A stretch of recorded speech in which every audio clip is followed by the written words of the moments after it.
Sede, pois, irmãos, pacientes, até a vinda do Senhor.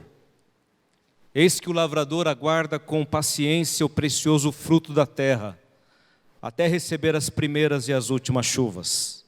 Sede vós também pacientes e fortalecei o vosso coração, pois a vinda do Senhor está próxima. Irmãos, não vos queixeis uns dos outros, para não serdes julgados. Eis que o juiz está às portas.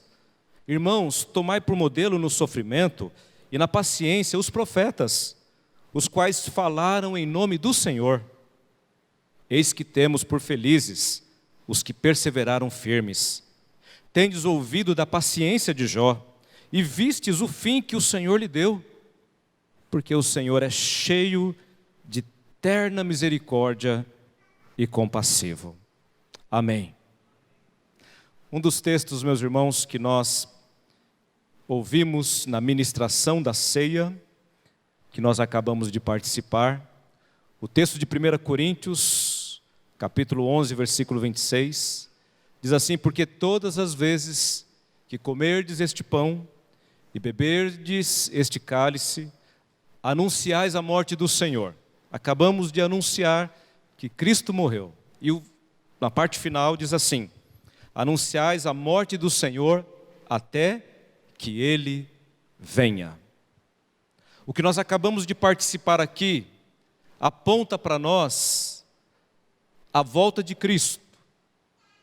Entre tantas coisas que nós aprendemos na ceia, nós aprendemos e reafirmamos que Cristo vai voltar. O hino que nós cantamos, 340, disposta a mesa, ó Salvador, vai dizer em uma das estrofes: sabemos que Jesus virá, em majestade e luz, juiz supremo, eterno Rei, ó, vem Senhor Jesus. Esta é uma das verdades da ceia, que revela o anseio da igreja. Qual é o anseio da igreja? Senão o retorno do nosso Senhor e Salvador Jesus Cristo. Ele mesmo prometeu aos seus discípulos, lá em João capítulo 14, versículo 3, quando ele diz assim: eu vou, mas eu vou preparar lugar, e quando estiver preparado eu voltarei, eu virei, para levar vocês comigo, para que onde eu estiver, vocês estejam também. Essa promessa de Jesus, que Ele retornaria para buscar o seu povo, a sua igreja, enchia o coração daqueles irmãos de esperança, de certeza, de alegria. Ah, meus irmãos, essa era a grande expectativa da igreja primitiva, igreja para a qual Tiago está escrevendo aqui. Aqueles primeiros irmãos, os primeiros 100 anos da igreja estão relatados aqui nos livros do Novo Testamento. A respeito da vinda do Senhor, nós temos muitos ensinos.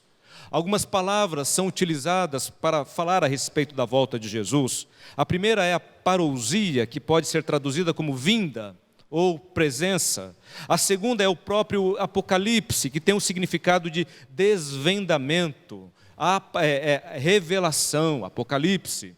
A terceira é aparição, tem a ver com a aparição, com o resplendor, a visibilidade do retorno de Cristo. Então, algumas palavras, algumas expressões são utilizadas quando os escritores do Novo Testamento estão falando a respeito da volta do Senhor Jesus. Mas é falado com muita frequência a respeito desse tema, porque era a grande esperança da igreja. Sabemos, meus irmãos, pelo próprio Senhor Jesus, que o dia e a hora em que isto ocorrerá, ninguém sabe. Lá em Mateus capítulo 24, versículo 36, está escrito: quanto ao dia e hora, ninguém sabe, nem os anjos no céu, nem o Filho, senão somente o Pai. Todas as vezes que você ouvir alguém marcando o fim do mundo, o retorno de Jesus, é uma mentira, porque o dia e a hora ninguém sabe, somente o Pai. E mais, a Bíblia diz que esse dia vai ser um dia em que pegará as pessoas de surpresa, exatamente porque nós não sabemos o dia nem a hora. Portanto, muitos serão surpreendidos. Mateus 24, 27 diz: porque assim como o relâmpago sai do Oriente e se mostra até ao Ocidente, assim será também a vinda do Filho do Homem. Será como no tempo de Noé, disse também o Senhor Jesus. No tempo de Noé, antes do dilúvio, as pessoas comiam, as pessoas bebiam, as pessoas se casavam, ou seja, as pessoas viviam como se nada fosse acontecer. Exatamente como o mundo que nós estamos vivendo. Embora essa seja uma verdade que Cristo vai voltar, muitas pessoas estão vivendo totalmente alheias a esta verdade. Estão vivendo as suas vidas, mas serão pegas de surpresa, porque o dia virá. Esta é a crença do povo de Deus. O credo apostólico reafirma isso. Creio em Deus Pai Todo-Poderoso, Criador dos céus e da terra. Vamos afirmando várias verdades no credo apostólico. E uma delas, lá no final, diz que Ele, Jesus, está nos céus, à direita de Deus Pai, de onde há de vir para julgar os vivos e os mortos. Tiago, meus irmãos, está falando a respeito da volta do Senhor, da vinda do Senhor. E quando nós olhamos para esse texto aqui, meus irmãos, uma das palavras que se repete aqui é a palavra sede pacientes. Sede pacientes. Sede pacientes. O tema do sermão desta noite é: enquanto Jesus não vem. Enquanto Jesus não vem. Se é certo que Ele virá, mas nós não sabemos o dia nem a hora, o que nós devemos fazer enquanto igreja? Como nós devemos permanecer? 3 lições esse texto pode nos ensinar e eu quero compartilhar com você. Versículo 7. Sede, pois, irmãos, pacientes até a vinda do Senhor. Eis que o lavrador aguarda com paciência o precioso fruto da terra, até receber as primeiras e as últimas chuvas. Sede vós também pacientes e fortalecei o vosso coração, pois a vinda do Senhor está próxima. Parece, meus irmãos, que aqui está acontecendo o que já aconteceu em outros lugares. Pedro, por exemplo, escreve a sua carta à igreja dizendo: olha, irmãos, calma. Muitos estão zombando de vocês. Muitos estão dizendo: onde está a promessa? Cadê esse Jesus que disse que voltaria e não voltou? Desde que o mundo é mundo, as coisas estão como estão. Lá em 2 Pedro 3, 4 a 5 está escrito essa palavra. As pessoas estavam zombando, ridicularizando, dizendo: isso é bobagem, isso é mentira. Isso é uma lenda, isso é um mito. Cristo vai voltar coisa nenhuma. E Pedro escreve então, meus irmãos, para poder alertar a igreja e consolar a igreja. E parece que Tiago está fazendo a mesma coisa. Alguns estavam colocando no coração e na mente das pessoas mentiras, enganos. E foi assim com Tiago, foi com Pedro, tem sido conosco. A maior polêmica dos últimos dias aí, envolvendo os evangélicos, foi o filme lá do Porta dos Fundos, ridicularizando o Natal, o nascimento do nosso Senhor Jesus.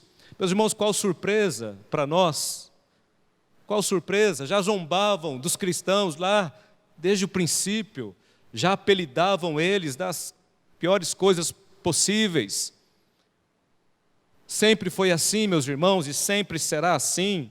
Esperar o quê? De pessoas que não creem em Deus, que não têm o temor de Deus, que eles façam um filme que fale do amor de Deus? É isso que nós vamos esperar deles?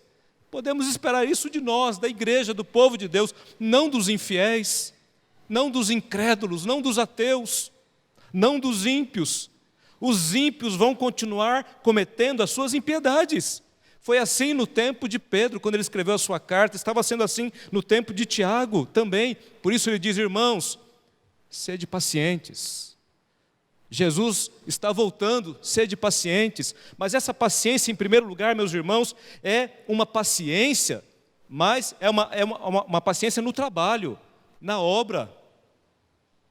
Não é uma paciência do tipo, vou ficar sentado, né, esperando Cristo voltar. Não. Mas é trabalhar. Trabalhar pacientemente. Como é que eu faço isso, pastor? Tiago dá um exemplo para nós. Meus irmãos, ele fala do lavrador. Eis que o lavrador aguarda com paciência o precioso fruto. Querido, não é muito a nossa cultura, ou da maioria de nós, mas podemos compreender um pouco aqui, né, essa ilustração. Aquele que prepara a terra, aquele que coloca a semente, aquele que rega, aquele que fica ali cuidando. A semente não é plantada num dia e já frutifica no outro dia, não. Esse trabalho é um trabalho demorado, esse trabalho é um trabalho árduo, é um trabalho no tempo, no sol, e que coloca calos nas mãos. É um trabalho difícil, meus irmãos. O lavrador está ali, né, trabalhando com toda a sua dificuldade, pacientemente, porque as coisas não são tão rápidas assim. O fruto demora. Erva daninha é rápido, né? Para aparecer erva daninha é rápido, mas o fruto, esse demora. O lavrador está ali, trabalhando. E o texto diz assim, até receber, versículo 7, parte final, até receber as primeiras e as últimas chuvas. O que são as primeiras e as últimas chuvas? Talvez você já ouviu a expressão chuva seródia e chuva temporã. As primeiras e as últimas chuvas. Naquela determinada estação, onde chove, não é? E aquela primeira chuva é extremamente importante para que a semente germine. E a última chuva é importante também para amadurecer o fruto. Então o lavrador faz todo o trabalho e fica aguardando, porque ele depende agora, não é mais dele, ele fez a parte dele. Agora ele tem que aguardar, porque quem manda a chuva é Deus. A palavra do Senhor, meus irmãos, diz assim, lá em Deuteronômio, capítulo 11, versículo 14, Deus disse para Moisés, fala ao povo, eu vou dar a chuva à vossa terra, no seu tempo, a chuva temporã e a chuva seródia. Eles precisavam dessa chuva, meus irmãos, senão eles iriam morrer, porque eles dependiam desse alimento. Era necessário, e Deus disse, me obedeçam, andem nos meus caminhos, e eu vou dar a chuva, não vai faltar, haverá as primeiras, haverá as últimas chuvas. A seca traria a tragédia à terra. Deus disse, eu vou mandar a chuva no tempo certo. Lá, meus irmãos, em Jeremias capítulo 5, diz assim, temamos agora ao Senhor nosso Deus, que dá chuva, a temporã e a seródia, a seu tempo, e nos conserva as semanas determinadas da colheita. O Salmo 147, versículo 8 diz, que Deus é aquele que cobre de nuvens os céus e prepara a chuva para a terra, faz brotar nos montes a erva. O lavrador faz a parte dele, ele trabalha, e ele trabalha pacientemente, aguardando. Não pode se desesperar, não pode desistir. A chuva virá a seu tempo, não há como pular etapas. O que Tiago está dizendo é isso, meus irmãos, não se desanimem, continuem trabalhando, continuem servindo ao Senhor, com paciência. E por isso você precisa fortalecer o teu coração, quando no versículo 8 ele diz, sede vós também pacientes e fortalecei o vosso coração, porque a vinda do Senhor está próxima. Porque, meus irmãos, o que nos destrói, o que nos enfraquece é exatamente isso. Como está o teu coração? Como é que está essa tua força? Quantos, meus irmãos, estão aí enfermos? Quantos estão aí doentes, porque foram atacados na sua alma, no seu coração? Estão fracos fisicamente, fracos emocionalmente, fracos espiritualmente. Quanta fraqueza, meus irmãos, no nosso meio. E muitas vezes essa fraqueza vem exatamente porque a pessoa não conseguiu resistir, não conseguiu vencer. não entendeu que precisa trabalhar pacientemente. Aí desiste de tudo, larga no meio do caminho, não quero mais. Na primeira dificuldade, no primeiro empecilho, se atrasar 1 minuto, pronto, o mundo já desmonta. E não é assim.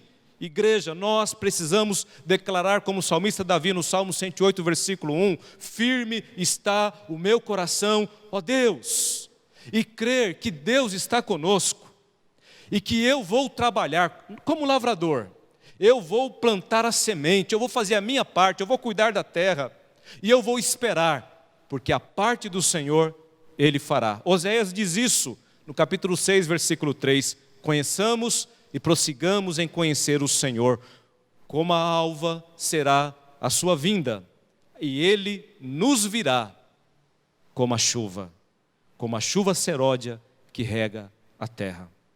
Creia que o Senhor, Ele está sobre você, sobre a tua vida, e Ele derrama essa chuva sobre você.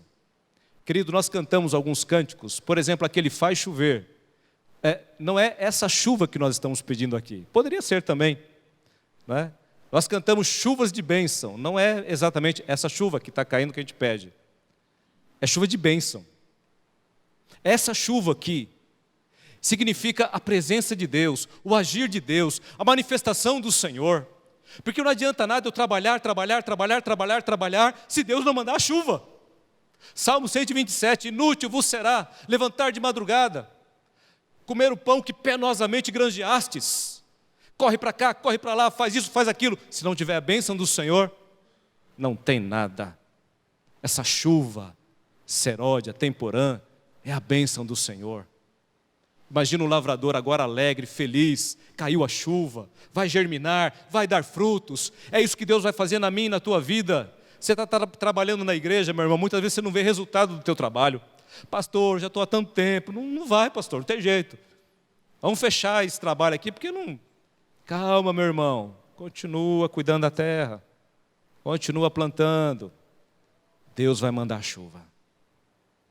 Essa obra não é nossa, não é de homens. Não posso convencer você a nada.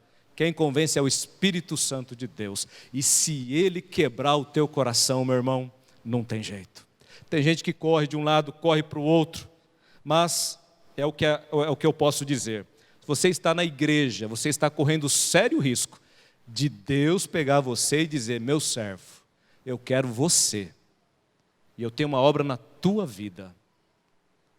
O Senhor, Ele faz isso.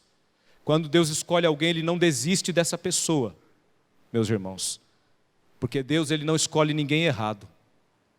Eu posso fazer escolhas erradas, você pode fazer escolhas erradas, mas Deus não erra.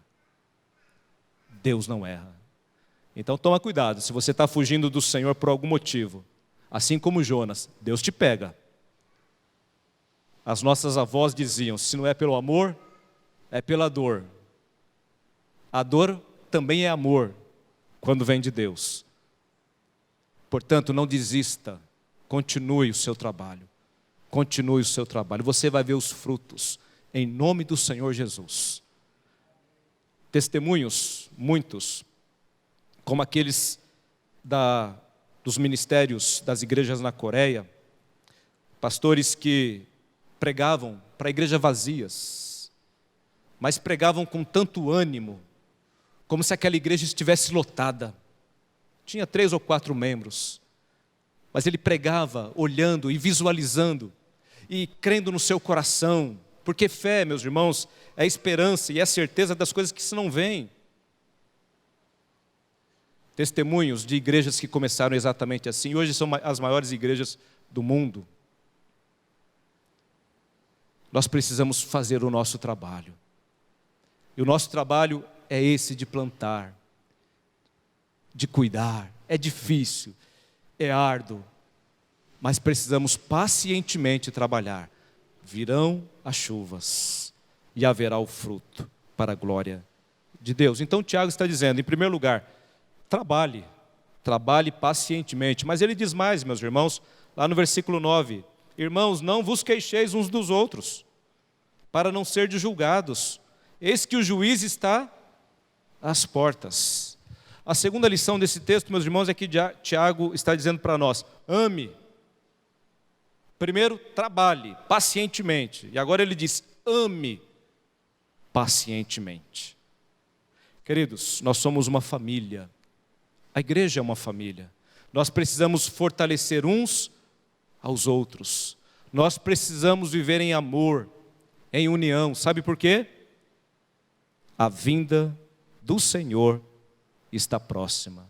O juiz está às portas. A figura é como se ele estivesse ali já, batendo na porta para entrar, chegando. E como ele vai nos encontrar? Se ele chegasse hoje, como é que está a igreja? Tem irmão aqui que está brigado com outro irmão? Tem inimizade no nosso meio? Tem rancores? Tem mágoas? E se o juiz chegasse hoje, meus irmãos? Não vos queixeis uns dos outros. Há na igreja um ministério do demônio, que é o ministério da crítica, meus irmãos. Esse não é de Deus, não. Esse é do diabo. Ministério da crítica.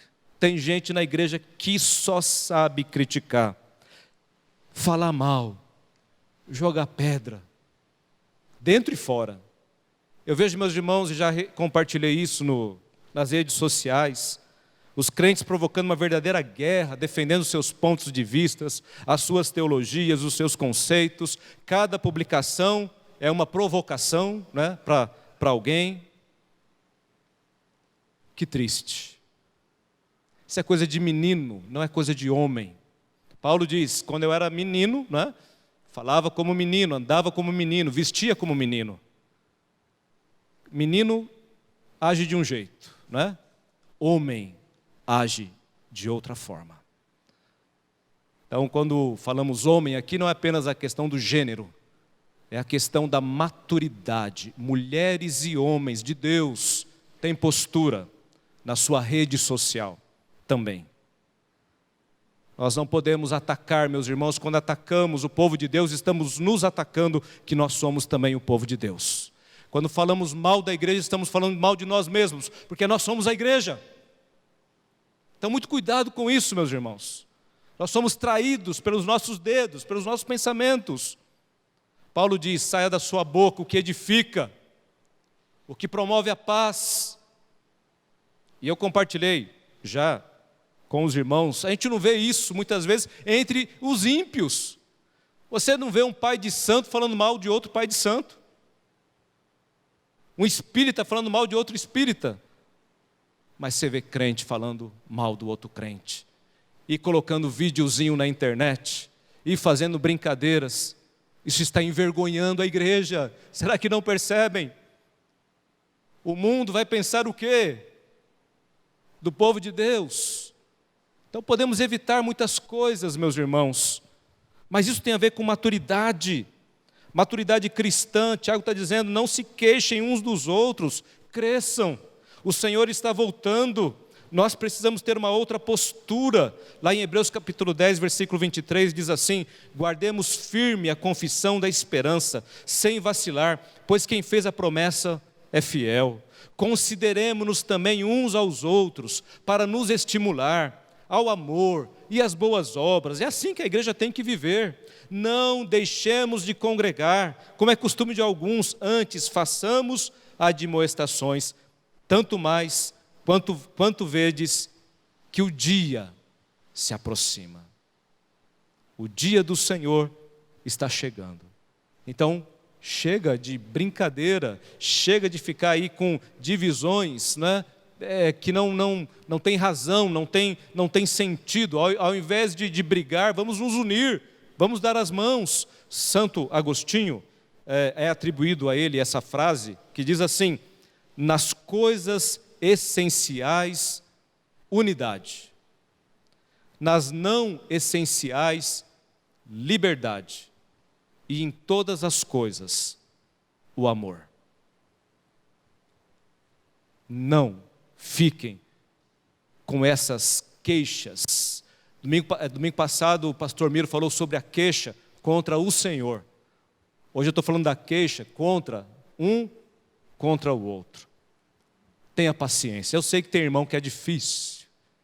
Eu sei que tem umas malas difíceis de carregar. Talvez você, ou até eu, seja uma delas. Mas tenha paciência com o pastor.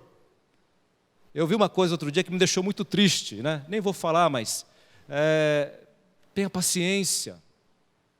Tenha paciência. Todos nós estamos sujeitos a errar. Aquele que está aqui à frente não é perfeito. Você que está aí não é perfeito.